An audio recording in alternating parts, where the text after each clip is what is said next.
Animal welfare groups are demanding action after a whale calf became entangled in a shark net at a Queensland beach, the seventh entanglement of this year's migration season.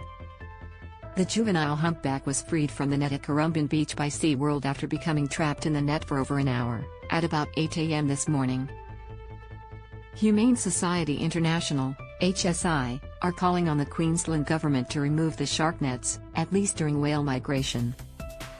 Read more, why white sharks may be flocking to the Great Australian Bight. Read more, what we know about shark attacks around Australia. There is no surprise this happened, HSI marine biologist Laurence Klebeck said.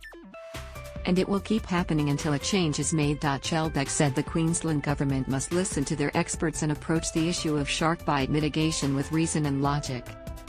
What has happened to this poor calf is a tragic and confronting example of what is happening to wildlife off Queensland's coast in the shark nets every day. When do whales migrate? Humpback whales migrate through Australia's east coast from April to November each year, with most heading north from June to August, before returning south around September to November.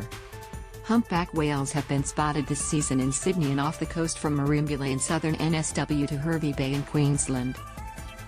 Calls echoed across state borders. More than 20 endangered turtles, a dolphin and a humpback whale were entangled in New South Wales shark nets last year. Marine advocacy groups called for the curtains of death designed to protect swimmers from sharks to be removed after a new report on the 2021-2022 season found 325 of the 376 animals caught in NSW were non-targeted, critically endangered species.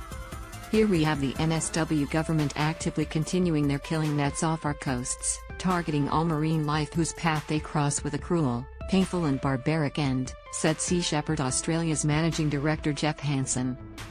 Read more, fishermen buzzing after encounter with humpback whales. Shark nets are ineffective and just creating a false sense of safety, Sydney Mayor Paula Mazzallo claimed in a bid to see nets removed from Bondi, Australia's most famous beach.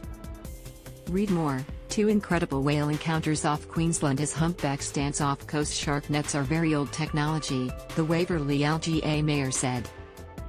They were first introduced in 1937. We're in the 21st century now. I believe we can do much, much better. They are only 150 meters long, 6 meters high and set at a depth of about 10 meters. They're not there to actually create a barrier between swimmers and sharks, but they sort of help disrupt some of the swimming patterns. Waverley is not the first council lobbying the state government to remove shark nets. Central Coast MP Adam Crouch wants to see his electorate become the first location in NSW to ban the nets. HSI said that today's near-death entanglement is a direct result of the Queensland government's inaction to remove shark nets during migration season.